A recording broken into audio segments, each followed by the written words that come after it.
বিসমিল্লাহির রহমানির রহিম ওয়াল আসরি ইন্নাল ইনসানা লাফি খুসরিন ইল্লাল্লাযীনা আমানু ওয়া আমিলুস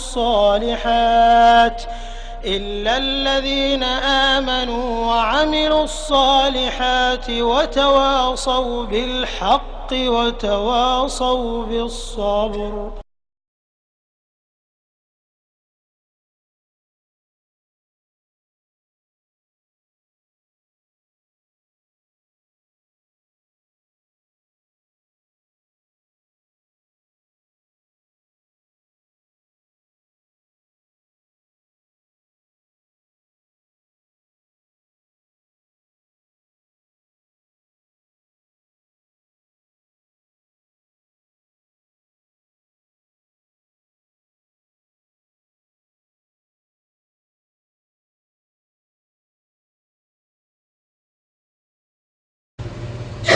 শুধু ধর্মীয় ক্ষেত্রে আমাদের বাপদাদা পূর্বপুরুষ এত বড় বড় আলেমরা ছিল, তারা এই তরিকে চলে গেছে, এগুলি করেছে, কেন আমরা ওই ছেড়ে আবার অন্যদিকে যাব? আশ্চর্য কথা। জি, সূরা মায়েদা আয়াত নম্বর 104 আল্লাহ পাক কি বলছেন? যে তারা বলতো যে আমাদের পূর্বপুরুষকে যে অবস্থায় পেয়েছি সেটি আমাদের জন্য যথেষ্ট। আল্লাহ বলছেন তোমাদের পূর্বপুরুষরা লা ইয়ালামুনা শাইআ, যদি কিছুই না জানতো, আওয়ালাউ কানা আবাহুম লা ইয়ালামুনা শাইআ ওয়া লা ইয়াহতাদুন, আর হেদায়েতের পথেও যদি না থেকে থাকে, জাহান্নামের পথে গিয়ে থাকো, তুমিও জাহান্নামের পথে যাবে। তারা যদি অজ্ঞ থেকে থাকে, তুমিও অজ্ঞ থাকবে। তারা অশিক্ষিত ছিল, তুমি অশিক্ষিত থাকবে। তারা ডাক্তার ইঞ্জিনিয়ার হয়নি, তুমি কেন হলে? শুধু শিরক কুফরি করার ক্ষেত্রে, বিদাত করার ক্ষেত্রে, বাপ দাদা মিলাদ করে এসছে, আমি কেমনে ছাড়ি, বাপ দাদা পীরের মুরিদ ছিল, আমি কেমন করে ছাড়ি, এই ক্ষেত্রে শুধু অন্ধ তাকলিদ। বাপ দাদা অমুক মযহাবের ছিল, আবার আমরা কেমন করে ওখান থেকে গিয়ে মযহাবের এই সব মাসলা মাসাইল ছেড়ে দিয়ে, যদিও জানছি যে সহিহ হাদিসের নামাজ অন্যরকম, কেমন করে ছাড়বো? এই সব কথা কেন? শুধু ধর্মীয় ক্ষেত্রে, দুনিয়ার ক্ষেত্রে একটু চিন্তা করে দেখুন, সেই ক্ষেত্রে কেন এত চালাক চতুর, আর ধর্মের ক্ষেত্রে এত কেন বোকা সেজে যাচ্ছেন, এত কেন মূর্খ সেজে যাচ্ছেন? আল্লাহ পাক যেন বুঝার তৌফিক দান করেন। আল্লাহ পাক আরো ইরশাদ করেন সূরা লোকমান আয়াত নম্বর 21, ওয়াইদা কিলা লাহুম ইত্তাবিউ মা আনজালাল্লাহ, যখন তাদেরকে বলা হতো যে আল্লাহ পাক যা নাযিল করেছেন তার অনুসরণ করো, ইত্তিবা করো, এই জায়গা দেখেন ইত্তিবার কথা বলেছেন। কালু, তখন বলতো বাল নাত্তাবিউ মা ওয়াজাদনা আলাইহি আবানা, আমাদের পূর্বপুরুষকে যে সব তরিকার উপর পেয়েছি, যে সব পূজা পাঠ ইবাদত বন্দেগীর উপর পেয়েছি, সেটাই আমরা মানবো। আল্লাহ পাক বলছেন আওয়ালাউ কানা শাইতানু ইয়াদউহুম ইলা আযাবিস সাইর, যদিও শয়তান তাদেরকে জাহান্নামের দিকে আহ্বান করে জাহান্নামে নিয়ে যায়, তবু সেই দিকে যাবে। তাদের পূর্বপুরুষরা জাহান্নামে চলে গেছে, সেই দিকে যাবে তোমরাও? খবরদার না, চোখ খুলে চলো, চিন্তা করো। আল্লাহ পাক বিবেক দিয়েছেন, আল্লাহ পাক রাসূল পাঠিয়েছেন, আল্লাহ পাক কোরআন হাদিস নাযিল করেছেন, চর্চা করো, ইলম শিখো, অজ্ঞতা দূর করো, গোঁড়ামি দূর করো, অন্ধত্ব দূর করো। তৃতীয় কারণ হচ্ছে গোঁড়ামি। অন্ধত্ব আর গোঁড়ামিতে সামান্য পার্থক্য আছে। গোঁড়ামি তাআসসুব, যাকে আরবি ভাষায় বলে, পক্ষপাতিত্ব। একটা দলে হয়ে গেছে, না আর না অন্যের কিতাব পড়বো, না অন্যের কথা শুনবো, না অন্যের বক্তব্য শুনবো, না কাছেও আসে না। অনেকেই সৌদি আরবে আসে, যখন আসে ওখান থেকে বিদাতি মৌলভী সাহেবরা সতর্ক সাবধান করে তাদেরকে পাঠিয়েছে, সৌদি আরব যাও, কিন্তু সেখান থেকে তাদের দিন নিয়ে আসবে না, সেখান থেকে রিয়াল নিয়ে আসবে। পয়সার জন্য এসেছে, শুধু রিয়াল নিয়ে আসবে, সেখান থেকে টাকা পয়সা নিয়ে আসবে। খবরদার ওখানে গিয়ে দিন শিখিও না, সতর্ক সাবধান করে পাঠিয়েছে। তাকে কিতাব দিতে গিয়ে এক তো ছিল অজ্ঞ, সেই জন্য, আর একটা কারণ হচ্ছে গোঁড়ামি। আগে থেকে ওকে বিভ্রান্ত করে সতর্ক করা হচ্ছে, খবরদার কিতাব দেওয়া হচ্ছে, না না না ইসলামী সেন্টারের কিতাব নেওয়া যাবে না, সৌদি আরবের কিতাব না না নেওয়া যাবে না। এখানে এসে কেউ মকসুদুল মুমিন খুঁজে, কেউ ফাজাইল আমল খুঁজে, কেউ নিয়ামুল কোরআন খুঁজে, কেউ দুয়া তাবিজের কিতাব খুঁজে। কারণ ওগুলো বাপ দাদা ওইটা শিখিয়ে পাঠিয়েছে। ওই যে তাআসসুব, অন্ধত্ব, এবং তার সাথে সাথে গোঁড়ামি, পক্ষপাতিত্ব ঢুকে আছে। তাআসসুব করতে গেলে মানুষ যখন নিজেকে এক সাইডে করে নেবে, তখন কোনোদিনই সত্য পর্যন্ত পৌঁছতে পারবে না, নিরপেক্ষ হইতে হবে। তাহলে দুইজনে দ্বন্দ্ব হচ্ছে, একটা আপনার ভাই বা আপনার চাচাতো ভাই, একটা অপর বংশের লোক, অন্য কোনো বংশের লোক। আপনি ওখানে গিয়ে পৌঁছলেন, আপনার ভূমিকা কি? যদি আপনি মধ্যখানে থাকেন, যা না ব্যাপারটা আমি দেখবো কি হয়েছে, এটা আমার চাচাতো ভাই খালাতো ভাই হলে কি হবে, বা আমার মায়ের পেটের ভাই হলে কি হবে, দেখবো কে অন্যায় করেছে, কি হয়েছে তোমার, আচ্ছা তোমার বক্তব্য বলো তো কি হয়েছে। যখন শুনবেন নিরপেক্ষ দৃষ্টি নিয়ে, তারপর বুঝতে পারবেন, দেখবেন যে আপনার ভাই অন্যায় করেছে, হয়তো হতে পারে না। কিন্তু যদি প্রথমে দেখতে আরে আমার ভাইকে মারছে দেখাতে, অথচ আপনার ভাই আগে মেরেছে, কিন্তু আগে গিয়ে আপনার ভাইয়ের দিকে হয়ে সাইড নিয়ে শুরু করে দিলেন একবারে মারামারি, কোনদিনই হক পাবেন না, সত্য পাবেন না। সত্য গ্রহণে সবচেয়ে বড় বাধা হচ্ছে পক্ষপাতিত্ব। আমরা যেই দলে আছি, যেই তরিকায় আছি, যেই মযহাবে আছি, যেই পীরের মুরিদ হয়ে আছি, হ্যাঁ, যেই আকীদে আছি, সেটাই ঠিক। পক্ষপাতিত্ব, গোঁড়ামি, এই জন্য হিদায়াত পাই না। 10-10 বছর 20-20 বছর থেকে গেলেও সৌদি আরবে তাওহীদের দেশে, সুন্নতের দেশে, রিসালাতের দেশে, নবী করিম সাল্লাল্লাহু আলাইহি সাল্লামের দেশে আসার পরেও কোরআন হাদিসের অনুসরণে তৌফিক হয় না। তবে যারাই সাইডটা ছেড়ে দিয়ে নিরপেক্ষ মধ্যখানে এসেছে, যে আমি এখন যাচাই করে দেখব, আল্লাহ পাক সুযোগ দিয়েছেন এখানে জানার, এখানে যেইভাবে কোরআন হাদিসের কথা শোনার সুযোগ হয়েছে। দেশে তো কিচ্ছা কাহিনী শুনে সারা রাত পার হয়ে গেছে, ওয়াজ মাহফিলের সারা রাত কিচ্ছা কাহিনী শুনে কোথা থেকে শুরু হলো কোথায় শেষ হলো তো খবরই রাখি না। আর মিলাদ করা ছাড়া আর ওইসব করা, কোরআন খানি করা, বক্সা ছাড়া তো আর কিছু জানি না। আর জানি যে মরে গেলে কাজায় উমরি করতে হবে আর কাপা নামাজের কাফারা দিতে হবে, এইসব শিখে রেখেছি। এখন যাচাই করতে হবে এগুলো জিনিস। যখন শুনছিস না এগুলি বিদআত, তাহলে জানতে হবে এগুলো দলিল আছে কিনা। নিরপেক্ষ যখন হবেন, মধ্যখানে যখন আসবেন, যে আমি যাচাই করব, দেখব, তারপর সহিটা নেব, যেটা আল্লাহ এবং তার রাসূলের, সেটা নেব, তাকে আল্লাহ পাক হিদায়াত করবেন। সূরা কাফি আল্লাহ পাক ইরশাদ করেন, ইন্না ফি হাযা লাযিকরা লিমান কানা লাহু কলবুন আও আলকাস সামআ ওয়া হুয়া শাহীদ, ইন্না ফি যালিকা লাযিকরা, নিশ্চয় এই কোরআনুল কারীমে উপদেশ রয়েছে, যিকরা রয়েছে।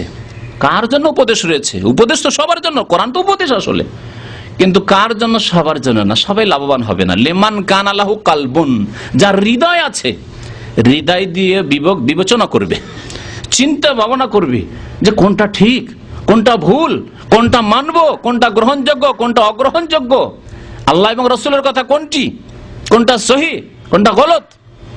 ইন্না ফি যালিকা লাযিকরা লিমান কানা লাহু কলবুন, কলব রয়েছে, কিন্তু কলবে কোন কথা নেমে আসার জন্য কি লাগবে?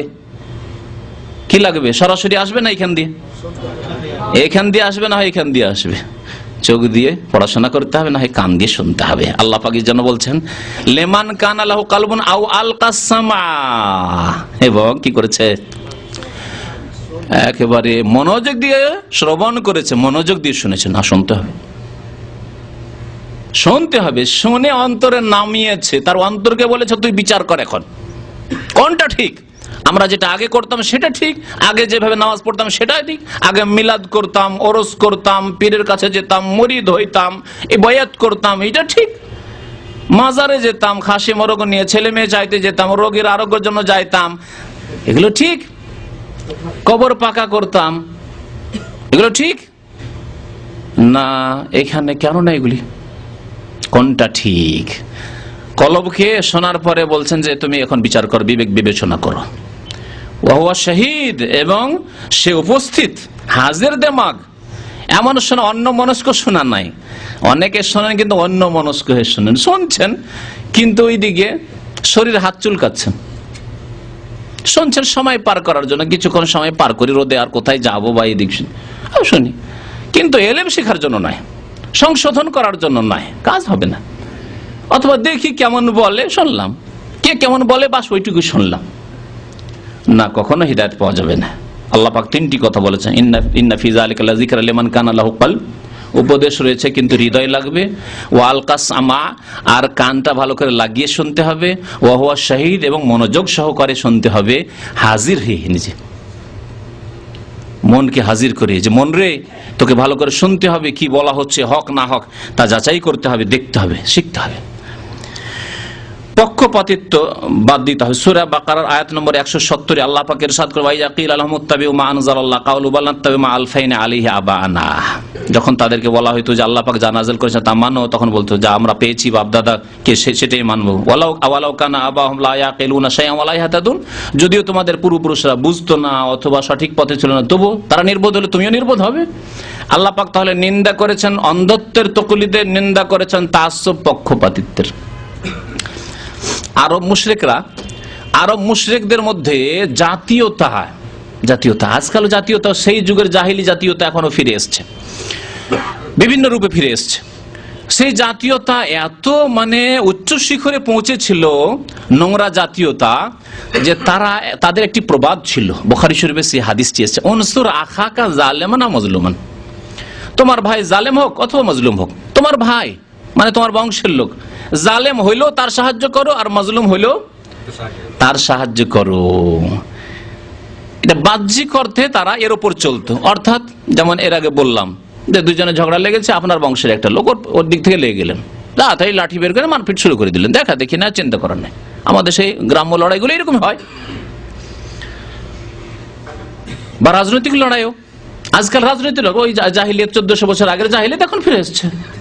কারা আমার দল, এটা আমার দল, ওটা ওদের দল, আমাদের দলে লাগতে হবে। তো এই নোংরা জাতীয়তা ফিরে এসেছে মুশরিকদের যুগে। উনসুর আখাকা, তোমার ভাই, তোমার জাতি, তোমার বংশের লোক, তোমার দলের লোক, রাজনৈতিক দলের লোককে সাহায্য করো। জালেম হইলেও সাহায্য করো, আর মাজলুম হইলেও সাহায্য করো। নবী করিম সাল্লাল্লাহু আলাইহি ওয়াসাল্লাম এর ইসলামিক অর্থ করলেন, কে বলতে পারেন? আছেন কেউ? নবী সাল্লাল্লাহু আলাইহি ওয়াসাল্লাম এর ইসলামিক অর্থ করলেন, কি করলেন? জালেমের সাহায্য করতে হবে আর মাজলুমের সাহায্য করতে হবে।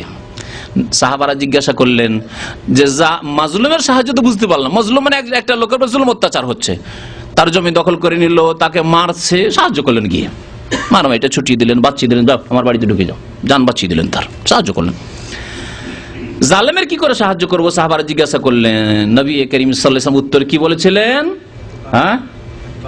তাকুফুহু আনি যুলমে ফাযালিকা নাসরুকা ইয়াহু, তাকে জুলম করাতে বাধা দিবে, খবরদার, ধাক্কা দিয়ে তাড়িয়ে দেন তাকে, খবরদার, তাকে স্পর্শ করতে পারবে না তুমি। শয়তান কোথাকার, দুষ্ট, মারামারি করতে এসছো কেন, তুমি জুলম করতে এসছো।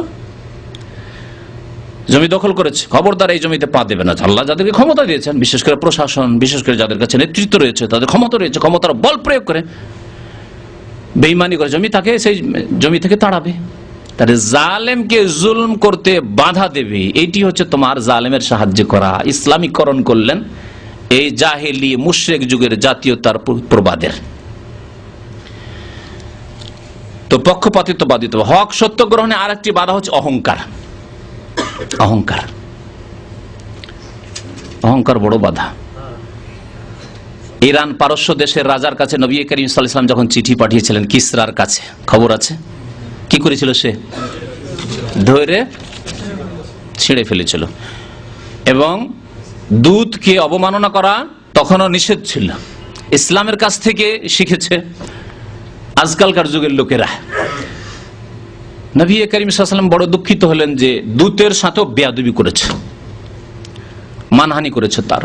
নবী সাল্লাল্লাহু আলাইহি ওয়াসাল্লাম যখনই খবর পেলেন যে আমার চিঠিকে ছিঁড়ে ফেলেছে ইসলাম, আসলিম তাসলাম, ইসলাম গ্রহণ করো, নিরাপদ থাকবে, এই কথা লেখা ছিল তার প্রথম লাইনে বিসমিল্লাহর পরে, মিন মুহাম্মাদিন রাসূলিল্লাহ ইলা মালিকে কিসরা,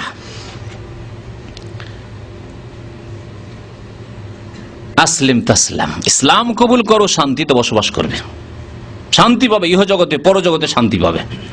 ছিঁড়ে ফেলেছিল। নবী সাল্লাল্লাহু আলাইহি ওয়াসাল্লাম সাথে সাথে বদদুয়া দিয়েছিলেন একটি জুমলা দিয়ে। আমরা আধা ঘন্টা ধরে বদদুয়া করেও কবুল হয় না আজকালকার জামানার মুসলিম।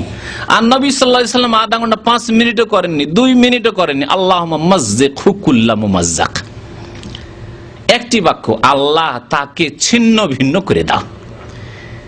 ইরান পারস্যের অগ্নিপূজক রাজাকে, শাসককে ছিন্ন ভিন্ন করে দাও, ব্যাস এইটুকু দোয়া করেছিল। 10 সেকেন্ডের দোয়া, আল্লাহুম্মা মাযযিকহু কুল্লা মুমাযযাক। তার পরিণাম কি হলো আমি অনেকগুলি আলোচনা বলেছি, সেদিকে যাচ্ছে না, কারণ অহংকার তার মধ্যে। আরে মুহাম্মদ যাদের রাজত্ব নেই, ক্ষমতা নেই, কিছু নেই, যাদের দেশে গোত্রীয় প্রশাসন, সে গোত্রের নেতাও নয়, কি একজন ইতিমের ছেলে, আর আমাকে চিঠি লেখার সাহস? আমাকে চিঠি লিখেছে? আমি একটি পরাশক্তির মালিক, এত বড় আমি একজন রাজা বাদশাহ, আমাকে চিঠি লিখেছে? ছিঁড়ে ফেলেছিল, অহংকার ধ্বংস করেছে। ফেরাউন কি জন্য হক পায়নি, সত্য পায়নি? অহংকার করেছে। ওয়াস্তাকবারা হুয়া ওয়া জুনুদুহু ফিল আরযি বিগাইরিল হক, আল্লাহ পাক কোরআনে বলেছেন। অহংকার করেছিল হুয়া, সে ফেরাউন এবং তার সেনাবাহিনী অন্যায়ভাবে অহংকার করেছিল। আল্লাহ পাক কত বড় শাস্তি দিলেন। কারণ কি করেছিল? হককে কেন পায়নি? ঈমান কেন নিয়ে আসতে পারেননি? আল্লাহর আযাব কেন জমিনে ধসিয়ে দিয়েছে, কিয়ামত পর্যন্ত ধসতেই আছে জমিনে? কেন? ধনের অহংকার করেছিল। কেউ নেতৃত্বের অহংকার করে, কেউ ধনের অহংকার করে, কেউ গোত্র বংশ বড় আছে তার অহংকার করে, কারো দল ভারিয়ে আমাদের বড় দল, আমরা হচ্ছে সাওয়াদে আজম, আমাদের সংখ্যা বেশি, আমাদের ভক্ত বেশি, এইরকম অহংকার। এই অহংকার অনেক সময় সত্য গ্রহণে বাধা। ইবলিস তার আগে, ইবলিস হক কেন পেল না? আল্লাহ পাক ফেরেশতাদেরকে হুকুম করলেন, একই হুকুম ছিল, ফেরেশতারা আল্লাহ পাকের নেক বান্দা হয়েই থাকলেন, ইবলিস মালাউন কেন হয়ে গেল, অভিশপ্ত কেন হয়ে গেল? ওয়া ইন্না আলাইকা লানাতি ইলা ইয়াউমিদ্দিন, আল্লাহ পাক কোরআন কারীমের ইরশাদ করেছেন, তোমার উপর কিয়ামত পর্যন্ত আমার লানত অভিসম্পাত হয়ে থাকবে। কেন? আল্লাহ পাক কি বলেছেন? যখন হুকুম হইল উসজুদু লিআদম ফাসাজাদু ইল্লা ইবলিসা, ইল্লা ইবলিসা কি করেছিল? আবা ওয়াস্তাকবার, গত সপ্তাহে আয়াত পেশ করেছিলাম। আবা, ইনকারও করেছিল, অস্বীকার, আর অহংকার করেছিল। তার সত্য গ্রহণে বাধা হচ্ছে অহংকার। অহংকার বিশেষ করে কাদের হয়? ধনের অহংকার, নেতৃত্বের অহংকার, অথবা বিদ্যার অহংকার। মাদ্রাসা পড়া বিদাতীদের সবচেয়ে বড় রোগ হক কবুল করাই হচ্ছে অহংকার। মাদ্রাসা পড়ে এসছি, নাউসার বুঝি, হ্যাঁ, তাফসীর বুঝি, ফিকহ বুঝি, কিন্তু ওই রকমই অবস্থা যেমন আগের যুগের যারা বলতো যে আমরা খুব বুঝি, তাদের বুঝার অবস্থা যেমন বিকৃত বুঝা বুঝে। সহিহ জয়ীফ হাদিসের পার্থক্য বুঝে না, তাওহীদ কত প্রকার বুঝে না, শিরক কত প্রকার বুঝে না, কোন কোনগুলি শিরক, তামাইম তাবিজ শিরক, এগুলি বুঝে না, বালা তাকা শিরক এগুলি বুঝে না, কিন্তু মনে করে যে বুঝি। অহংকার রয়েছে। এই আত্ম অহংকারের কারণে দেখা যায় বিদাতে মোল্লা মৌলভীগুলি অধিকাংশ হিদায়াত পায় না। প্রথম কথা শুনতেই চাই না, আর যদি শোনেও 2 দিন 4 দিন শুনলো, সামান্য একটু শুনলো, কিন্তু আত্ম অহংকার। আমিও তো মাদ্রাসায় পড়েছি, আমি তো দ্বীপের দাওরা পাশ করেছি, আমিও তো কামেল পাশ করেছি, আমিও তো মুফতি হয়েছি। অথচ যদি জিজ্ঞাসা করেন সহিহ হাদিস হওয়ার জন্য কয়টি শর্ত রয়েছে বাবা, তো আমার মনে হয় অধিকাংশ হাহা লাদরি বলবেন। কারো মানহানি করার জন্য বলছি না। তাওহীদ কত প্রকার, জি, সুন্নত কাকে বলে, হাদিস কাকে বলে, সূক্ষ্ম সংজ্ঞা দেন। হাদিস জয়ীফ মওযু কেন হয়, এসবের সূক্ষ্ম সংজ্ঞা দেন। জয়ীফ মওযু বুঝেন না, এমন এমন হাদিস বয়ান করেন যার নাত গলাশি লাগাম কিছুই নেই, বুঝেন? নাত গলাশি লাগাম এসব তো বুঝেন মনে হয়, কিছুই নেই তার। এই ভাষাটি ওলামা কেরাম মুহাদ্দিসিন, আগের প্রাচীন যুগের মুহাদ্দিসিনদের ভাষা, যে এমন এমন হাদিস বয়ান করে যে লাজেমামা, কোন লাগাম নেই, লাগামবিহীন। উতলুবুল ইলমা ওয়ালাউ কানা বিসসিন, সুদূর চীনে যেতে হলে ওখানে ইলম শিখতে যাও। চীনে না কোনোদিন মাদ্রাসা ছিল, না কোরআন হাদিসের কোনো বড় প্রতিষ্ঠান ছিল আল আজহারের মতো, যে যেতে বলবেন চীন দেশ। আশ্চর্য কথা বয়ান করে। আরো বহু হাদিস, লাউলা কালামা খালাকতুল আফলাক, হে নবী তুমি না হলে সারা পৃথিবীর কিছুই সৃষ্টি হইতো না। জাল, মিথ্যা কথা। আউয়ালামা খালাকাল্লাহু নূর, প্রথম নবীর নূর পয়দা হইল, মিথ্যা কথা। জাল, জয়ীফ, সহিহ কিছুই বুঝলো না। আর এখানে আল্লাহ পাক সুযোগ দিয়েছেন সৌদি আরবে এসে, কিন্তু শিখলো না। কি জন্য? কারণ হচ্ছে হক গ্রহণ করার বাধা হচ্ছে অহংকার। আমি কেন শিখতে যাব, তোমাদের সাথে বসে শিখতে যাব? বড় বিয়াদবি হইলে হবে মনে হয় বললে, কিন্তু অনেক শিক্ষিত ভাইরা রয়েছেন আমাদের এখানে। কানাডা থেকে আমাদের এক ভাই এসে আছেন, আজাদ ভাই, এখানে 7-8 বছর আমাদের এখানে নিয়মিত উনি আসতেন মঙ্গলবারে এবং শুক্রবারে জুমা মসজিদে আসতেন, তারপরে ওখানে চলে গেছেন, ওখানকার নাগরিক হয়ে গেছেন, বাংলাদেশ দিনাজপুরে বাড়ি। উনি এখানে আপনাদের মতো সাধারণ নিচে বসে আছেন, কিন্তু সামান্য কিছু লোক এইরকমও আছে বা বেশিও হইতে পারে, যাদের পক্ষ থেকে বড় আক্ষেপজনক দুঃখজনক কথা এসেছে যে এইভাবে নিচে বসে শিক্ষা, যেহেতু ডাক্তার যেহেতু ইঞ্জিনিয়ার সেই জন্য নাকি নিচে বসে ইলম শেখা যাবে না। আরে নবী করিম সাল্লাল্লাহু আলাইহি সাল্লাম আবু বকর ওমরের সামনে আপনি নিজেকে ওজন করুন তো, আপনি কোথায়? আবু বকর ওমর ওসমান কোন জায়গায় শিখতেন? সেজদা করতেন ধুলোতে, তখন চাটাই ছিল না, পাটির ব্যবস্থা ছিল। মসজিদে নববীতে ধুলোতে বালিতে পাথরের উপর সেজদা করতেন সাহাবায়ে কেরামরা। তাদের পায়ের কাছে আমি পৌঁছিতে পারবো? কোন ডাক্তার ইঞ্জিনিয়ার পৌঁছিতে পারবে? কোন শাইখুল হাদিস পৌঁছিতে পারবে? তারা ওখানে ইলম শিখলেন। আবু হুরায়রা রাদিয়াল্লাহু তাআলা ধুলোতে গড়াগড়ি করতেন খিদার তাড়নায়, কিন্তু ইলম শিখে সবচেয়ে বেশি হাদিস আমাদেরকে তিনি দিয়েছেন। 5000-এর বেশি হাদিস বর্ণনা করেছেন। ইলম শিখার ক্ষেত্রে ভাববেন যে নিচে বসবো, চেয়ার কুরসির ব্যবস্থা নেই, ওই রকম হল নেই, ভালো না। ইলম শিখতে হবে। কার ইলম শিখছেন আপনি? আল্লাহ এবং তার রাসূল সাল্লাল্লাহু আলাইহি ওয়াসাল্লামের ইলম শিখছেন আপনি। আল্লাহ পাকের কোরআনে কারীমের ইলম শিখছেন আপনি। রাসূলুল্লাহ সাল্লাল্লাহু আলাইহি ওয়াসাল্লামের হাদিসের ইলম শিখছেন আপনি। তাওহীদ এবং রিসালাতের ইলম শিখছেন আপনি। সুন্নতের জ্ঞান হাসিল করছেন আপনি। আপনি নিজের থেকে অজ্ঞতা দূর করবেন। সুতরাং অহংকার দূর না করলে, অহংকার না দূর করলে হিদায়াত পাওয়া যাবে না, সত্যকে পাওয়া যাবে না। সত্যকে যদি গ্রহণ করতে হয় তাহলে অন্তর থেকেই অহংকারকে দূর করতে হবে। আল্লাহ পাক যেন তৌফিক দান করেন। বহু উদাহরণ দিলাম। সূরা নামলের আয়াত নম্বর 14-তে আল্লাহ পাক ইরশাদ করেছেন ওয়া জাহাদু বিহা ওয়াস্তাইকানাথা আনফুসুহুম যুলমান ওয়া উলুওয়া। আল্লাহ বলেছেন যে তারা অস্বীকার করেছিল, তারা অস্বীকার করেছিল। আল্লাহ পাক ইহুদি নাসারাদের কথা, কাফিরদের কথা উল্লেখ করে বলছেন যে তারা অস্বীকার করেছিল। ওয়াস্তাইকানাত আনফুসুহুম, অথচ তাদের মন তার উপর ইয়াকিন করেছিল। বিশেষ করে ইহুদিদের কথা বলা হয়েছে যে মদিনার ইহুদিদের নেতারা নবী সাল্লাল্লাহু আলাইহি ওয়াসাল্লামের জামানায় তাদের ইয়াকিন ছিল যে এটি হচ্ছে মুহাম্মদ সাল্লাল্লাহু আলাইহি সাল্লাম। যে ভবিষ্যৎবাণীগুলি রয়েছে তাওরাতে পুরোপুরি ফিট হচ্ছে তার উপর। ওয়াস্তাইকানাত আনফুসুহুম, মনে ইয়াকিন ছিল যে এটাই হচ্ছে মুহাম্মদ সাল্লাল্লাহু আলাইহি সাল্লাম। কথা ঠিক, কিন্তু অস্বীকার করেছিল। কি জন্য? যুলমান ওয়া উলুওয়া, যুলম করে, বাড়াবাড়ি করে, উলুওয়া নিচেকে বড় উঁচা মনে করে, অহংকার করে। কারণ তাহলে সত্যকে না পাওয়ার এই ইহুদিদের হচ্ছে উলুওয়া, নিজেকে বড় মনে করা, অহংকার করা। যেই ব্যক্তি নিজেকে বড় মনে করবে সে কোনোদিন ইলম শিখতে পারবে না। আমরাও যদি মনে করি যে ব্যাস যথেষ্ট শেখা হয়ে গেছে, তাহলে আমরাও অজ্ঞ থেকে যাব। আমরাও জানার ক্ষেত্রে অনেকের কাছ থেকে জানতে, অনেক সময় নিজের ছোটর কাছ থেকে জানতে হয়। অনেক সময় আপনার ছোটর কাছে অনেক ইলম আছে যে ইলম আপনার কাছে নেই। আপনার জুনিয়র তার কাছে এমন বিদ্যা আছে, এমন ইলম আছে যা আপনার কাছে নেই। এই শিক্ষা আল্লাহ পাক যে মুসা খাজিরের ঘটনা দিয়েছেন। মুসা আলাইহিস সালাম শ্রেষ্ঠ হওয়া সত্ত্বেও খাজিরের কাছে আল্লাহ পাক যে শিখো, ছোটর কাছ থেকেও শিখতে হবে। এমনও ইলম হয়তো তার কাছে আছে যা তোমার কাছে নেই। ইঞ্জিনিয়ার সাহেবের কাছে এমন ইলম আছে যার সামান্য আমার কাছে নেই, সুতরাং তার কাছে শেখা আমার জন্য কোনো দোষ নেই, বরং শিখতে হবে, পরামর্শ নিতে হবে। কম্পিউটারের সামান্য কিছু আমি জানি, তারা অনেক কিছুই জানে, তার কাছ থেকে শিখতে হবে। কিন্তু যদি অহংকার থাকে আমি একজন এইরকম আর তার কাছে শিখতে যাব, আমার মানহানি হবে। যখনই এইরকম অহংকার আসবে তখনই সেখান থেকে জিরোর দিকে নামা শুরু হয় মানুষের। বিশেষজ্ঞরা বলেছেন, যারা শিক্ষার পণ্ডিত তারা বলেছেন যেই ব্যক্তি মনে করবে যে না আমি এখন যথেষ্ট শিখে নিয়েছি, সেখান থেকে তখন ডাউন হওয়া শুরু হবে। কারণ আর যথেষ্ট, সে মনে করছে এই লেভেলে যথেষ্ট। কিন্তু যখন মনে করবে যে না না না আমি অনেক নিচে আছি, ওপরে আমাকে চড়তে হবে, এখনো অনেক ওপরে যেতে হবে আমাকে, সে ওপরে বাড়তেই থাকবে। সবসময় মনে রাখবেন এই কথা। তো সত্য গ্রহণে বাধা হচ্ছে কিবির, অহংকার। আল্লাহ পাক যেন অহংকার থেকে বাঁচায়। ইন্নাল্লাযীনা কাযযাবু বিআয়াতিনা, আল্লাহ পাক আরো ইরশাদ করেছেন নিশ্চয় যারা আমার আয়াতকে মিথ্যা মনে করলো, ওয়াস্তাকবারু আনহা, এবং অহংকার করলো। অহংকার, তাহলে অহংকার হচ্ছে সত্য গ্রহণে বড় বাধা। লা তুফাত্তাহু লাহুম আবওয়াবুস সামা, তাদের জন্য আসমানের দরজা খোলা হবে না তাদের মওতের পরে। ওয়ালা ইয়াদখুলুনাল জান্নাহ, এবং জান্নাতেও তারা কোনোদিন প্রবেশ করতে পারবে না। যারা হককে পেল না, সত্যকে গ্রহণ করলো না, কোনোদিন হককে গ্রহণ করতে পারবে না।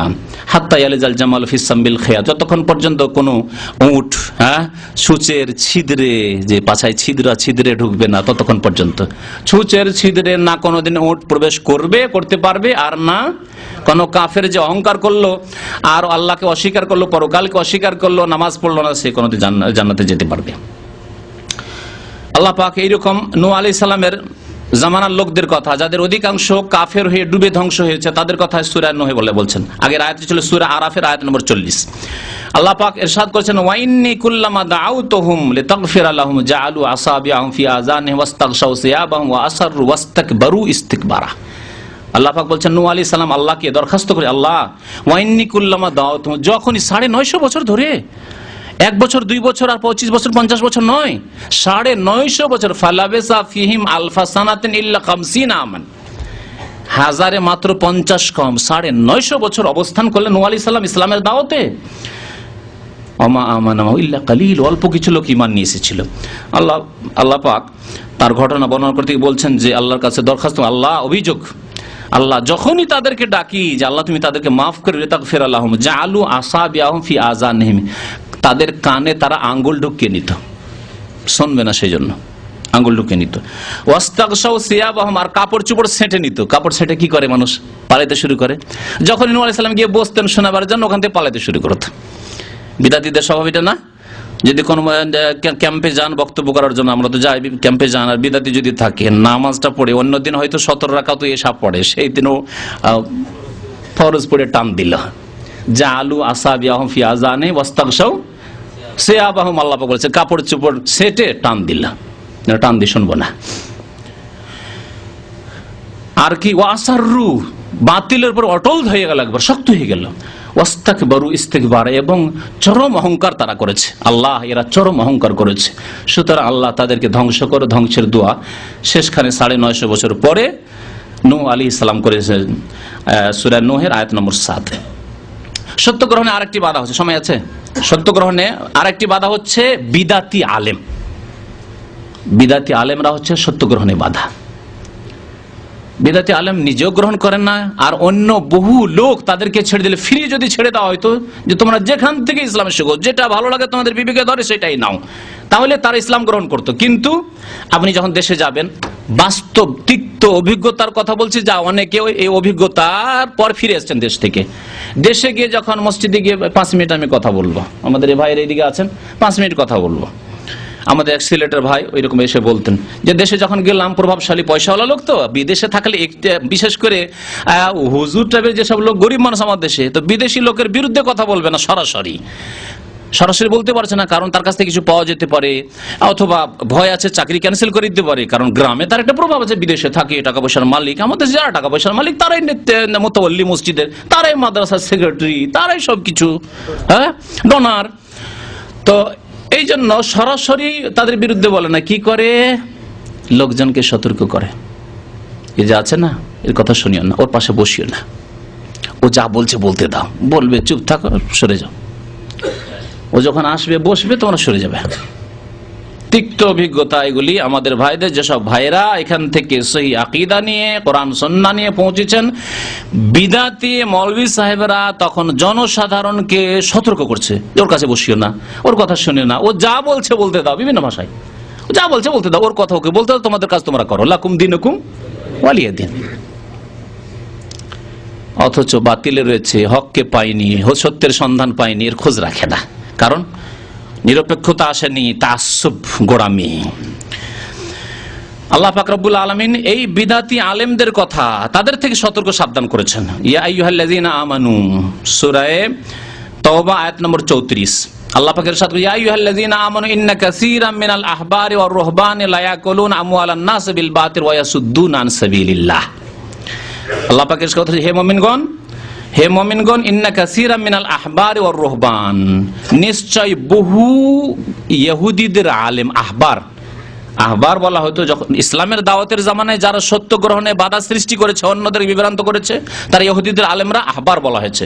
যেমন মুসলিম ওলামাদেরকে ওলামা বলা হয়েছে, আলেম জামা ওলামা, হাবরের জামা হচ্ছে আহবার।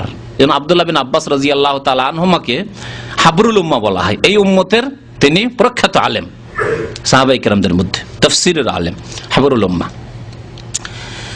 বহু আলেমরা ওর রহবান এবং বহু ধর্মযাজকরা, আবেদরা, আর 2 শ্রেণীর লোক বিভ্রান্ত করে। এক হচ্ছে আলেম সমাজ কিন্তু বিদাতি আলেম, আর এক হচ্ছে আলেম নয় কিন্তু আবেদ, মুরব্বী, 4-5 চিল্লা লাগিয়ে এসছে, অথবা প্রতি বছর সে আটরসি যায়, মাইজ ভান্ডারি, শাহজালালে যায়, গ্রামে সে প্রভাবশালী মানুষ, দাড়ি মাশাআল্লাহ, আর তাহাজ্জুদ গুজার, আর সুন্নতি, আমাদের দেশি তরিকা সুন্নতি লিবাস, মানে ঢিলা ঢালার আল খাল্লা, ওই জুব্বা পরে, তো এই সব আছে। তো দেশে তার একটা প্রভাব আছে, কিন্তু বিদাতি।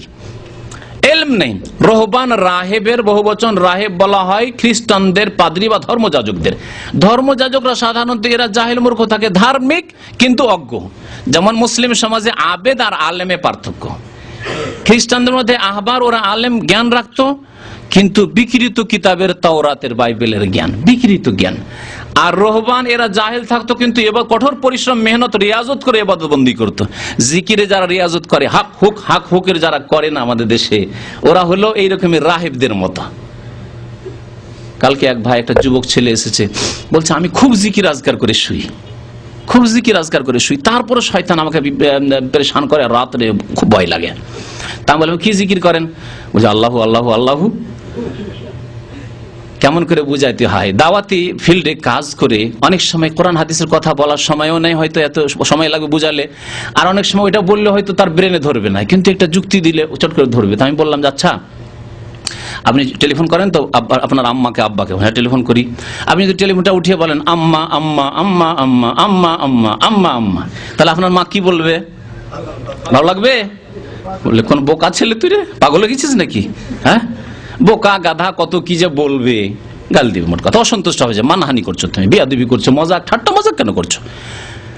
এটা একটা তরিকা হলো আব্বা আম্মার সাথে কথা বলার। আর একটা কথা হচ্ছে সালাম আলাইকুম, আম্মা কেমন আছেন? ভালো আছেন? আপনার জন্য খুব চিন্তিত, আপনার স্বাস্থ্য কেমন আছে? খাওয়া দাওয়া ঠিক আছে? প্রতিদিন দুধ খাচ্ছেন তো? ফল ফ্রুট খাচ্ছেন তো? কত খুশি হবে, কত টাকা লাগবে, কি পাঠাবো, কি পাঠাইতে পারি, কি করতে পারি, আমি চলে আসবো আপনার জন্য, ভালো লাগে না? কত সুন্দর কথা, তাই না? ওই রকমই সুন্নতি জিকির আজকার, সুবহানাল্লাহ, আল্লাহ তোমার পবিত্রতা ঘোষণা করি, আলহামদুলিল্লাহ, সমস্ত প্রশংসা আল্লাহ তোমার, আল্লাহ আকবার, আল্লাহ সবচাইতে বড়, আল্লাহর চাইতে বড় কিছু নাই, লা ইলাহা ইল্লাল্লাহ, আল্লাহ ছাড়া কেউ সত্য মাবুদ নেই, লা হাওলা ওয়ালা কুওয়াতা ইল্লা বিল্লাহ, আল্লাহ ক্ষমতা না দিলে, শক্তি না দিলে আমার ফিরারও কোনো ক্ষমতা নেই। সুবহানাল্লাহ জিকির আজকার, সুবহানাল্লাহি ওয়া বিহামদিহি, সুবহানাল্লাহিল আযীম, সুবহানাল্লাহি ওয়া বিহামদিহি, আদাদা খালকিহি ওয়া রিজা নাফসিহি ওয়া জিনাতা আরশিহি ওয়া মিদাদা কালিমাতিহি, আল্লাহু লা ইলাহা ইল্লা হুয়াল হাইয়ুল কাইয়্যুম লা তাখুযুহু সিনাতুন ওয়া লা নাওম ইলা আখিরিহি, আয়াতুল কুরসি, সূরা ইখলাস, সূরা নাস, সূরা ফালাক, আমানা রাসূলু ফানসুরনা আল কওমিল কাফিরিন পর্যন্ত। এগুলি হচ্ছে জিকির আজকার ঘুমের আগে। এগুলি হচ্ছে আল্লাহ পাকের প্রশংসা, জিকির আজকার, গুণগান, আল্লাহর কাছে তলব ইত্যাদি। তো বিদাতি জিকির করে যারা রিয়াজত করে, কঠোর পরিশ্রম করে, তারা হইল খ্রিস্টানদের ধর্মযাজক রাহেবদের মতো, বনে জঙ্গলে, আর হিন্দুদের সাধু সন্ন্যাসীদের মতো। যুগ যুগ ধরে গোসল নেই, খাবার নেই, ভালো ঘর বাড়ি নেই, রোদে বাতাসে জঙ্গলে পড়ে আছে, ওদের মতো অবস্থা। এরা গুমরাহ করে, পথভ্রষ্ট করে। যারা কিছু ধর্মীয় কাজ করে, খুব ধার্মিক কিন্তু এলেম নেই। আর এক শ্রেণীর লোক গুমরাহ করে, তাদের কাছে এলম আছে কিন্তু ভ্রান্ত ভুল এলম আছে, বিদাতি ওলামা। বিদাতি ওলামা আর জাহেল আবেদ, এই মুসলিম উম্মতের এই দুই শ্রেণীর লোক জনসাধারণকে গুমরাহ করে থাকে। আল্লাহ পাক এই আয়াতে ইরশাদ করেছেন, কি করেন? আল্লাহ আল্লাহ আল্লাহ বলে সে জিকির করে, সে বালা মুসিবত থেকে বাঁচতে চায়, শয়তান থেকে বাঁচতে চায়, কিন্তু এটা বিদাতি জিকির বলতে চাইলাম। আসলে এখানে বললাম যে রাহেব যারা জাহেল তারা বিভ্রান্ত করে, আর যারা বিদাতি আলেম তারা গুমরাহ করে। লা ইয়াকুলুন আমওয়ালান নাস, তারা কি করে? মানুষের ধন সম্পদ অবৈধভাবে ভক্ষণ করে, বিল বাতিল, অবৈধভাবে মানুষের ধন সম্পদ অবৈধভাবে ভক্ষণ করে। এর দৃশ্য যদি তুলে ধরি তো যথেষ্ট সময় লাগবে, দু একটি উদাহরণ দিচ্ছি। এই যে মুরিদরা নজরানা না নিলে পীরের সাথে দেখা করতে যাবে না, কিছু নজরানা নিয়ে যেতেই হবে। লা ইয়াকুলুন আমওয়ালান নাস বিল বাতিল, লা ইয়াকুলুন আমওয়ালান নাস বিল বাতিল। কোরআন খানি বগলে করে করে ঘরে ঘরে কেউ মরেছে, কোরআন পড়া, কোরআন পড়লে টাকা অবশ্যই দেবে, টাকা না দিলে আপনার বাড়ি আর আগামী তো কোরআন পড়তে কোনোদিন আসবে না। লা ইয়াকুলুন আমওয়ালান নাস বিল বাতিল, টাকা পয়সার বিনিময়ে কোরআন খানি করে বাড়ি বাড়ি গিয়ে মৃতের নামে। আর লা ইয়াকুলুন আমওয়ালান নাস বিল বাতিল হচ্ছে নামাজের কাফফারা। আপনার বাবা মারা গেছে, 20,000 টাকা কাফফারা হয়েছে, 30,000 কাফফারা হয়েছে, কাফফারা আদায় করেন, নাহলে জানাজা পড়বো না। লা ইয়াকুলুন আমওয়ালান নাস বিল বাতিল। আরো বলেন আপনারা, আরো এরকম, হ্যাঁ, মিলাদ পড়ে টাকা ইনকাম, লা ইয়াকুলুন আমওয়ালান নাস বিল বাতিল। জি হ্যাঁ হ্যাঁ, তাবিজ করে, তাবিজ, এক এক তাবিজ। একটা ছেলে এখানে আসতো অনেকদিন আগে, জানি না এখন আসে কিনা, তার বাবার কথা অনেকবারই বলেছি। ক্যান্টনমেন্ট এরিয়ায় মসজিদ আছে কোথায়, ঢাকায়, ওই মসজিদের মা বলছে এক এক তাবিজ বিক্রি করে, বড় বড় যারা ক্যাপ্টেন অফিসার যারা আসে, এক একটা তাবিজের দামে 5,000 7,000 টাকা, বাংলাদেশি টাকা। আর গরিব আসলে তার জন্য 200 400 500 টাকা, 700 টাকা। কত ইনকাম, লা ইয়াকুলুনা আমওয়ালান নাস বিল বাতিল। অথচ নবী করিম সাল্লাল্লাহু আলাইহি ওয়াসাল্লাম বলছেন আত-তামাইমু কি শিরকুন, তাবিজ হচ্ছে শিরক। নবী সাল্লাল্লাহু আলাইহি ওয়াসাল্লাম এই কথা বললেন যে তাবিজটা কেমন হবে, যদি দোয়া তাবিজ দিয়ে হয় আর যদি কোরআনের আয়াত দিয়ে হয়, হাদিসের দোয়া দিয়ে হয় তাহলে চলবে না। আত-তামাইমু শিরকুন, তাবিজ হচ্ছে শিরক। মান তাআল্লাকা তামিমাতান ফাকাদ আশরাকা, যে ব্যক্তি তাবিজ লটকাবে সে শিরক করলো। তাহলে যে ব্যক্তি তাবিজ লিখে লিখে দিচ্ছে অথবা ছাপিয়ে রেখে দিচ্ছে, ঢুকার ছাড় দিচ্ছে আর পয়সা ইনকাম করছে, লা ইয়াকুলুনা আমওয়ালান নাসে বিল বাতিল, মানুষের ধন সম্পদ বাতিল পন্থায় ভক্ষণ করে। ওয়াসুদ্দুনা আন সাবিলিল্লাহ, আর একটা কাজ কি করে, আল্লাহর রাস্তায় যেতে বাধা দান করে, তাওহীদের দিকে যেতে বাধা দান করে, সুন্নতের দিকে যেতে বাধা দান করে, সহিহ নামাজ পড়তে বাধা দান করে। না না ওসব শিখিও না, নাহলে গুমরাহ হয়ে যাবে, যেটা করছো সেটাই করো। ওয়াসুদ্দুনা আন সাবিলিল্লাহ, তো বিদাতি উলামা আর জাহেল আবেদরা জনসাধারণকে বিভ্রান্ত করে থাকে। আর একটি সত্য গ্রহণের বাধা হচ্ছে অন্তরের মরিচা। ইমাম ইবনে তাইমিয়া রাহমাতুল্লাহ আলাইহি এই কারণটি উল্লেখ করেছেন। সত্য গ্রহণের বাধা, ইমাম ইবনে তাইমিয়া রাহমাতুল্লাহ আলাইহি একজন প্রখ্যাত সংস্কারক মুজাদ্দিদ ছিলেন, তিনি উল্লেখ করেছেন মানুষের অন্তরে পাপ করে করে করে যখন জং লেগে যায়, বেশি মরিচা লেগে যায়, তখন আর হক কথা ঢুকে না, ভালো কথা ঢুকে না। এই জন্য নবী সাল্লাল্লাহু আলাইহি ওয়াসাল্লাম একটি হাদিসে বলেছেন যে পর পর কেউ যদি 3টি জুমা ছেড়ে দেয়, জোহর পড়লো হয়তো কিন্তু জুমা ছেড়ে দিল, মানে এই না যে সে বেনামাজি না, নামাজ পড়ে হয়তো কিন্তু জুমা ছেড়ে দিয়েছে, শরীয়তি কোনো ওজন, এমন না যে মুসাফির, না বাড়িতে আছে, ঘুম দিল, টান দিল, ঘুমের জুমা হয়ে গেছে, জোহরটা পড়লো পরে। পরপর যদি এরকম 3টি জুমা ছেড়ে দেয়, তাবা আল্লাহু আলা কালবিহি, তার অন্তরে আল্লাহ পাক তালা লাগিয়ে দেবেন, মোহর লাগিয়ে দেবেন। মোহর লাগিয়ে দেওয়ার পর আর কোনোদিনই তার অন্তরে ভালো কথা ঢুকবে, নামাজের কথা ঢুকবে না, সুন্নতের কথা ঢুকবে না, তাকওয়া পরেজগারির কথা ঢুকবে না, ফিল্ম দেখিও না ওইসব কথা ঢুকবে না, হারাম খেয়েও না, জুয়া খেলিও না, সব ঢুকবে না। জি, মানুষের অন্তরে পাপ করলে জং লেগে যায়, মরিচা লেগে যায়, আর মরিচা যত বেশি হবে তত বেশি হক থেকে, সত্য গ্রহণ করা থেকে দূরে সরে যাবে। আল্লাহ পাক সূরা মুতাফফিফিনের আয়াত নম্বর 14 তে ইরশাদ করেছেন কাল্লা বাল রানা আলা কুলুবিহিম মা কানু ইয়াকসিবুন, নিশ্চয় জেনে রাখো যে বাল রানা আলা কুলুবিহিম, তাদের অন্তরে মরিচা লেগে গেছে, জং লেগে গেছে। কি জন্য জং লেগেছে? মা কানু ইয়াকসিবুন, তারা যে কর্মগুলি করেছে পাপের কর্ম, সেই কারণে। পাপ করলে কি হয়ে যায়? অন্তরে মরিচা লেগে যায়। নবী করিম সাল্লাল্লাহু আলাইহি ওয়াসাল্লামের একটি হাদিস রয়েছে, অনেকে হয়তো জানেন, কি বলেছেন, যে কোনো বান্দা যখন গুনাহ করে, এজা আজনাবা জামমান, গুনাহ করে, নুকিতা আলা কালবিহি নুকতাতান সাউদা, তার কলবে, হৃদয়ের উপর একটি করে কালো দাগ হয়ে যায়, একটা স্পট পড়ে, দাগ পড়ে। আবার যখন আরেকটা পাপ করলো, আরেকটা স্পট পড়ে, আরেকটা দাগ পড়লো, আরেকটা দাগ পড়লো, আরেকটা দাগ পড়লো, দাগ পড়তে পড়তে যখন বেশি হয়ে যায় গুনাহ, তখন হৃদয়কে চারিদিক থেকে ওই কালো দাগে ঘিরে ঢেকে নেয়। ওয়া যালিকার রানু, একে কোরআনের ভাষায় রান বলা হয়েছে, মানে জং বা মরিচা বলা হয়েছে। জং লেগে গেছে, কুফরির জং লেগেছে, নাই পাপের জং লেগেছে, লোভ লালসার মরিচা লেগে গেছে, জি, ঘুমের আসক্তির মরিচা লেগে গেছে, পয়সার আসক্তির মরিচা লেগেছে। একটা লোক নামাজ পড়তে যেত, এখন পয়সার হিসাব নিয়ে অফিস নিয়ে ব্যস্ত, ইন্টারনেট নিয়ে ব্যস্ত, আর খেলা নিয়ে ব্যস্ত, ধীরে ধীরে ধীরে ধীরে হক থেকে দূরে সরে গেছে। তো অন্তরের উপর যদি মরিচা পড়ে যায়, তাহলে এটি হচ্ছে সত্য গ্রহণে বড় বাধা। সুতরাং অন্তরকে মরিচা মুক্ত করতে হবে। মরিচা মুক্ত করার জন্য বেশি বেশি তওবা ইস্তেগফার করতে হবে। নবী সাল্লাল্লাহু আলাইহি ওয়াসাল্লাম বলেছেন বেশি বেশি তওবা ইস্তেগফার কর, আস্তাগফিরুল্লাহ ওয়া আতুবু ইলাইহি, তাহলে অন্তরের মরিচাগুলি দূরে হয়ে যাবে। আর একটি 7 নম্বর কারণ হচ্ছে সত্য গ্রহণে বাধা হচ্ছে কুপ্রবৃত্তির অনুসরণ। হাওয়া, হাওয়া যাকে কোরআন ভাষায় বলা হয়েছে, হাওয়া মানে বাতাস নাই, হাওয়া নফস মানে হচ্ছে কুপ্রবৃত্তির অনুসরণ। প্রবৃত্তির যে অনুসরণ, প্রবৃত্তি কি? মানুষের চাহিদা, মানুষের চাহিদা, যে যুবক মানুষ, স্ত্রী নেই, যৌবন আছে, সুতরাং চাই এই আপনার যৌন চাহিদা পূরণ করতে হারাম পথ নিল, এর পিছনে যে ছুটবে সে গোমরাহ হবে, অথবা ফিল্ম দেখতে লাগলো। এগুলি হচ্ছে কুপ্রবৃত্তি। মানুষের অন্তরে টাকা পয়সার লোভ আছে, সুতরাং আমার বেতন 500 টাকা 700 টাকা, এতে কিছু হবে না, সুতরাং হারাম।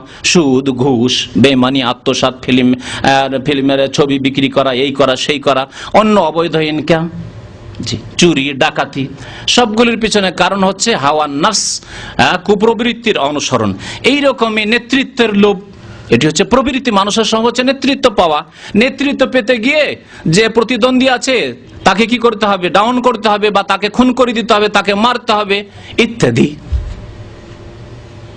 এই হচ্ছে সত্য গ্রহণে বাধা, হচ্ছে কুপ্রবৃত্তির অনুসরণ। আল্লাহ পাক ইরশাদ করেছেন সূরা জাসিয়ার আয়াত নম্বর 23, আফারাআইতা মান ইত্তাখাযা ইলাহাহু হাওয়াহু। আল্লাহ পাক নবীকে বলছেন সাল্লাল্লাহু আলাইহি সাল্লাম যে হে নবী, আপনি কি দেখেছেন ওই ব্যক্তিকে যেই ব্যক্তি তার কুপ্রবৃত্তিকে তার উপাস্য এলাহ বানিয়ে নিয়েছে। এখানে আল্লাহ পাক কুপ্রবৃত্তিকে এলাহ বানানো বলেছেন, কারণ সে প্রবৃত্তির অনুসরণ করে। এই ঘুম ছেড়ে নামাজ পড়তে যাব, থাক ফজরটা সূর্য ওঠার পর পড়ে নেব, অথবা থাক 4 নামাজ পড়বো, আমি ফজর পড়তে পারি না, খুব প্রবৃত্তির অনুসরণ। অথবা বিদাতীদের ক্ষেত্রে টাকা পয়সার আয় উপার্জন, অল্প বেতন, আমি যদি কোরআন খানি না করি, আমি যদি ওই মিলাদ না করি, আমি যদি ওই মাজার নিয়ে না বসি, তাহলে আমার কি করে চলবে? মাজারে যে কোটি কোটি টাকা আয় উপার্জন, পীরদের যে আয় ইনকাম, এটা ছাড়তে পারছে না, কারণ হাওয়া নাফস, খুব প্রবৃত্তির অনুসরণ। লোভ লালসা সামলানো যাবে না। যে বাজার গরম হয়ে রয়েছে দেওয়ানবাগির আয় উপার্জনের কখনো ছাড়া যাবে না, কখনো ছাড়া যাবে না।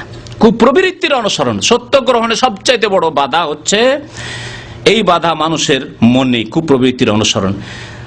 ও আদাল্লাহুল্লাহ, যখন সে এলাহ বা উপাস্য বানিয়ে নিয়েছে কুপ্রবৃত্তিকে, আল্লাহ তখন তাকে গুমরাহ করে দিয়েছে। ওয়া খাতামা আলা সামঈহি, কানে আল্লাহ পাক মোহর মেরে দিয়েছেন। ওয়া কলবিহি, হৃদয় আল্লাহ মোহর মেরে দিয়েছেন। ওয়া জাআলা আলা বাসারিহি গিশাওয়া, চোখে আল্লাহ পাক পর্দা করে দিয়েছেন। তারপরে আল্লাহ পাকের ফামাইয়াহদিহি মান আদাল্লাল্লাহ, আল্লাহ পাক যাকে পথভ্রষ্ট করে কি হিদায়াত করতে পারি। আফালা তাযাক্কারুন, তোমরা কি উপদেশ নিতে চাও না?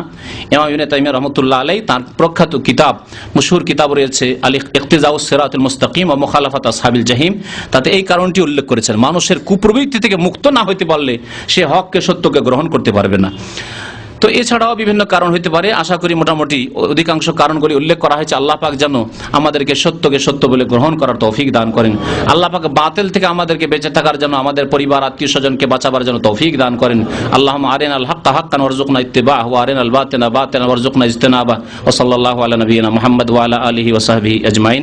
আমাদের এক ভাই দোয়া চেয়েছেন, মনে হয় অসুস্থ কেউ আছে নাকি, অসুস্থের জন্য, অথবা হ্যাঁ অসুস্থ আছে মনে হয়, বাবা মা অসুস্থ আছে, আরো অনেকের আত্মীয় স্বজন মারা গেছে, এরকম অনেকের দরখাস্ত আছে। সুতরাং দোয়া করেন আল্লাহ পাক যেন যারা মারা গেছেন তাদের জান্নাতবাসী করেন, তাদের কবরকে যেন আলোকিত করে দেন, কবর আযাবকে যেন দূর করে দেন।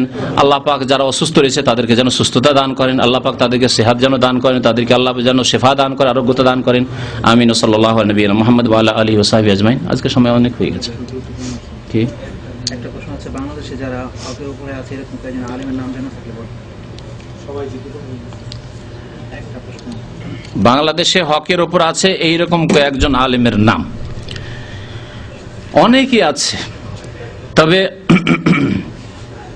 আপনাদের সহজভাবে জানার জন্য আজকাল যাদের কাছে গেলে আশা করি তারা কোরআন হাদিস মোতাবেক আপনাদেরকে দিক নির্দেশনা দেবেন, তাদের একজন হচ্ছেন আসাদুল্লাহ গালিব সাহেব, 2 নম্বরে হচ্ছেন আকরামুজ্জামান সাহেব। এইরকম মদিনা ইউনিভার্সিটি থেকে পাশ করে গেছেন এবং কোরআন এবং হাদিসে যারা খেদমত করছেন, কোন তরিকার খেদমত করছেন, মযহাবের খেদমত করছেন, ওরা নাই, যারা কোরআন এবং হাদিসের খেদমত করেছেন ওইরকম যে কোনো আলেমের কাছে যেতে পারেন।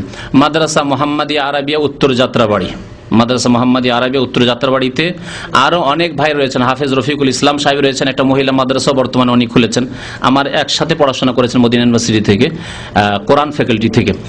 তো উনি আছেন সাতক্ষীরা খুলনা বাড়ি। আর মোফাজ্জল ভাই সাহেব আছেন ময়মনসিংহের, ওখানে আছেন। আবু হানিফ ভাই ছিলেন, উনি চলে গেছেন মনে হয় কোরিয়া চলে গেছেন ইদানিং, নবপুরে যে আহলে হাদিস অফিস আছে সেখানে ছিলেন, উনি এখন কোরিয়ায় দাওয়াতি কাজে চলে গেছেন। আর একজন ভাই ছিলেন ইব্রাহিম ভাই, উনিও কোরিয়া চলে গেছেন দাওয়াতি কাজে, যেসব প্রবাসী ওখানে আছে তাদের বাংলা ভাষীদের জন্য।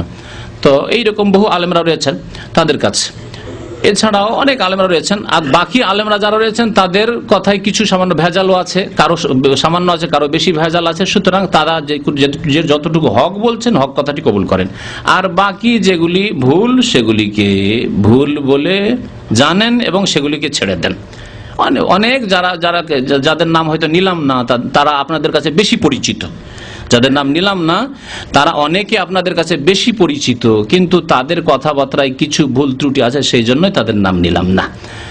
যাদের নাম নিলাম তাদেরও ভুল হইতে পারে, কিন্তু তারা চেষ্টা করেন সবসময় কোরআন এবং হাদিসের আলোকে ফতোয়া দেওয়ার, বক্তব্য করার। বাকিরা অনেক সময় রাজনৈতিক স্বার্থে অথবা তাদের জামাতের স্বার্থে, তাদের দলীয় স্বার্থে, পার্থিব কোনো উদ্দেশ্য অথবা এইরকম বিভিন্ন কারণ রয়েছে, যার ফলে অনেক সময় সত্যকে এড়িয়ে যাওয়া বা সত্যকে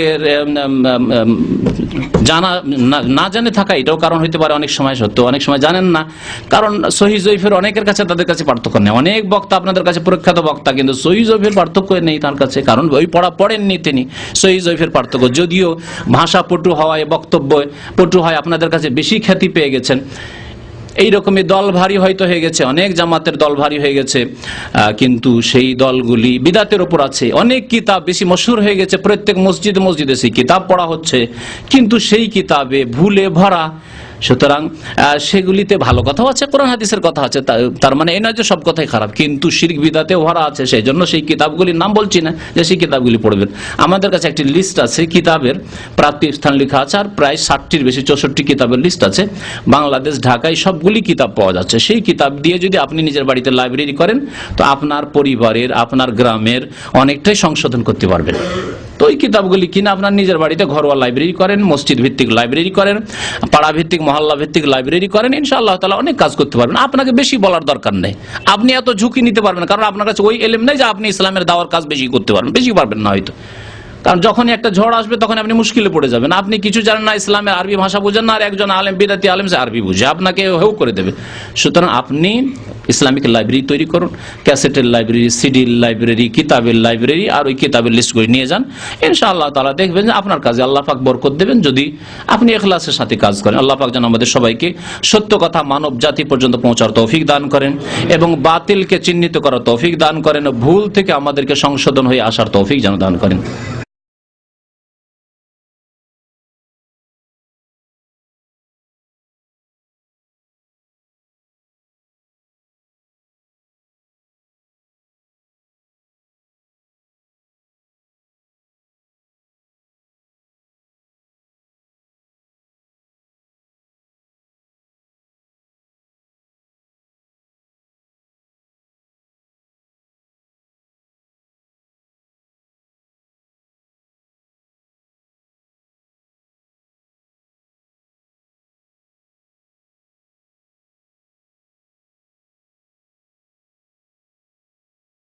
بسم الله الرحمن الرحيم عبس وتولى أن جاءه الأعمى وما يدريك لعله يزكى أو يذكر فتنفعه الذكرى أما من استغنى فأنت له تصدى وما عليك ألا يزكى وأما من جاءك يسعى وهو يخشى فأنت عنه تلهى كلا إنها تذكرة فمن شاء ذكره في صحف مكرمة مرفوعة مطهرة بأيدي سفرة كرام بررة قتل الإنسان ما أكفره من أي شيء خلقه من نطفة خلقه فقدره ثم السبيل يسره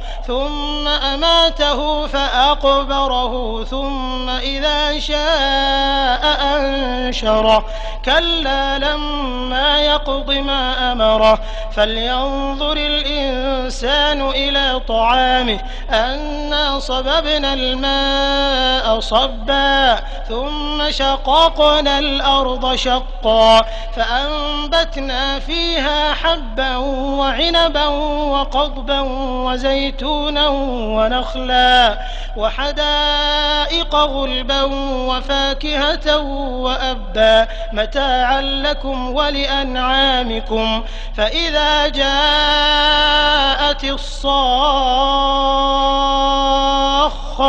يوم يفر المرء من أخيه وأمه وأبيه وصاحبته وبنيه لكل امرئ منهم يومئذ شأن يغنيه وجوه يومئذ مسفرة ضاحكة مستبشرة ووجوه يومئذ عليها غبرة ترهقها قترة أولئك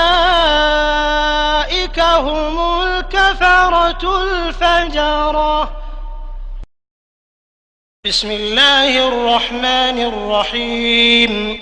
إذا الشمس كورت وإذا النجوم انكدرت وإذا الجبال سيرت وإذا العشار عطلت وإذا الوحوش حشرت وإذا البحار سجرت وإذا النفوس زوجت وإذا الموءودة سئلت بأي ذنب قتلت وإذا الصحف نشرت وإذا السماء كشطت وإذا الجحيم سعرت وإذا الجنة أزلفت علمت نفس ما أحضرت فلا أقسم بالخنس الجوار الكنس والليل إذا عسعس والصبح إذا تنفس إنه لقول رسول كريم ذي قوة عند ذي العرش مكين مطاع ثم أمين